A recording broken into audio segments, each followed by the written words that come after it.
கண்களில்லை, காணாமல் நாளது நகர்வதில்லை.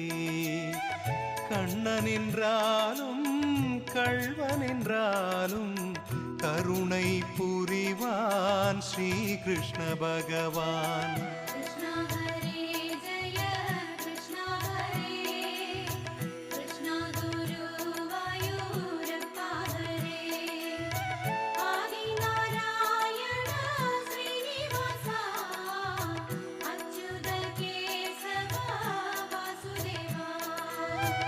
அழகிய கண்ணனின் அடிதனை எண்ணுவர், அவனது தொல்லைகள் அனைத்தையும் தாங்குவர்.